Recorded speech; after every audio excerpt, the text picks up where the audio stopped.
As we prepare our new vegetable garden, I want to share some tips about site selection and site preparation. The first consideration when you're selecting a location for your vegetable garden is the sun exposure. Ideally, you want to find a site that has full sun, by which we mean 6 hours of direct sunlight or more per day. Ideally more for most vegetables. You also want to consider the drainage of the soil. It's best to avoid spots where water tends to stand or collect, low spots in the yard, because you can have more problems with disease. Some plants don't grow as well if their roots are very wet. If your only sunny site happens to be poorly drained, you can overcome that problem by building raised beds and gardening in a more elevated surface. Another consideration is the location of a water source. You want to be near faucets so that you can easily water the garden. Now, this is the site that we've selected for our vegetable garden. It has wonderful sun exposure, nice loose soil, good drainage, and we've taken some steps to prepare the site already. And one of those is to remove the existing vegetation, which in this case was turf grass. And there are several ways to remove the turf or other vegetation. One of these is solarization, which we've demonstrated last season. You can also smother the vegetation out by using black plastic or thick layers of newspaper, cardboard, other materials. Of course, you can use an herbicide like Roundup to kill out the grass as well. And if you're preparing a large area, you can use a sod cutter to lift this sod out. You could try to rent one of those. Now that we've removed the vegetation, the next thing we did was amend the soil. And to do that, what we did was add large amounts of organic matter. We had plenty of compost from plants that we'd removed, cuttings we've removed from the gardens over the years, and so we've incorporated these into the soil. What we did was till it up and just mix our compost right in throughout the garden. Once you have your site prepared, this is a great time to take a soil sample so that you can identify the nutrient needs for your garden. One of the challenges with the site we selected for our vegetable garden is that it does have somewhat of a slope. And planting on a slope can cause problems with soil erosion, can also wash away your seeds and cause other problems. Of course, there's ways to work with the slope. And one of these is to plant your rows along the contours of the land, leaving strips of turf in between those rows. You can also terrace the land, and that's what we've chosen to do. We're going to break this garden up into 3 sections, and we're going to use these pavers to build a really low wall between each of the terraces. Another way that you can create terraces in the land without bringing in outside materials is to have turf on your slopes in between each terrace. So when you're selecting your site, you want to have good sun exposure. You also want to make sure that the drainage is good. You want a water source nearby so that you can easily water your garden.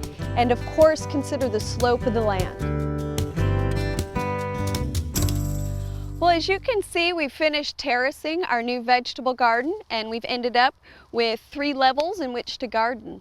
There's a few additional considerations when you're selecting a site and preparing your soils. One of these, if you're going to use manure for your organic matter in the soil, you want to make sure that it's composted. You also want to make sure that it is free from the chemical picloram, which is an herbicide that often accumulates in the cattle because it's in the feed that they're eating. You can have your manure tested to see that it is free of this chemical. And then secondly, you want to avoid planting too close to walnut trees. Walnuts produce a chemical in their roots called juglone, and it's an allelopathic chemical, which means that it can kill other plants. Tomatoes and other solanaceous crops are particularly sensitive to juglone. Okay, part of preparing our soil is to take a soil sample, and so I'm going to demonstrate how to go about doing that today. Soil samples are very important to identify the pH as well as the nutrient content of the soil. Now, if you have different areas with very different soils, if one's heavy clay and one's really sandy, you want to collect those samples completely separate. Also, if you have a specialty crop that you're going to be growing, you might want to collect that sample separately, especially if it has different needs than your average vegetable garden. Okay, to get started, we have a simple tool that we're going to use, which is a soil probe, and this is what we're going to collect our soil samples with. You can also use a hand trowel or even a bulb digger to collect your samples. And you'll also need a bucket. You want to make sure that there's no chemicals in your bucket because that can alter the soil test as well. Now, you want to take a representative sample of the soil. So in a large garden like this, we're going to need to collect about 15 to 20 samples to make sure that we're representing the whole area. And we want to collect these sort of randomly throughout the entire area. For a smaller garden, you could probably get away with about 10 samples. And you want to sample to a depth of at least 6 inches so that we get a nice representation of the full soil profile. And that one was a little shallow.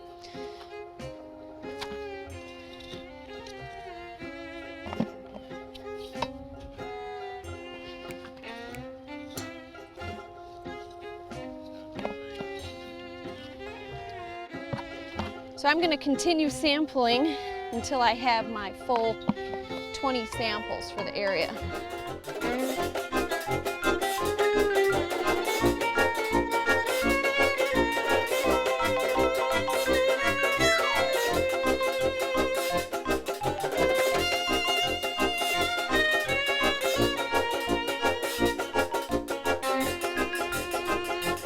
Okay, now that I have enough samples, I want to mix them up in the bucket here. And you want to make sure that if there's any clods of soil that you break those up with your hands so that everything gets nice and mixed together. Now we're not going to submit this entire bit for sampling. We're just going to take a sample out of here, but we want to make sure that it's really well mixed so we have a nice representation. So what we're going to do is fill a soil sample bag, and you could get these from your local county extension office. And this is the official bag that we use, and we send them to the OSU soil testing lab to be done. You can also once you fill this bag, you can bring it back to your county extension office, and they'll send it off for testing. And so you just want to fill the bag and make sure that it's pretty well full so they have enough for their soil sample. What you don't want to do is put the soil in a plastic bag and then put it in here, because they will put this right into an oven to dry it before they do the soil testing. We should have this back within about a week or so. They're kind of busy in the springtime, might take longer. And the results are going to tell us if we need to make adjustments to the pH of our soil or if we need to add any particular nutrients. And when you fill out the information on here, you want to make sure that you mark at the bottom that it's for a garden. The soil samples cost $10 a piece, and when you're at your extension office getting your collection bag, you might want to request the leaflet L249, which has detailed information about collecting soil samples.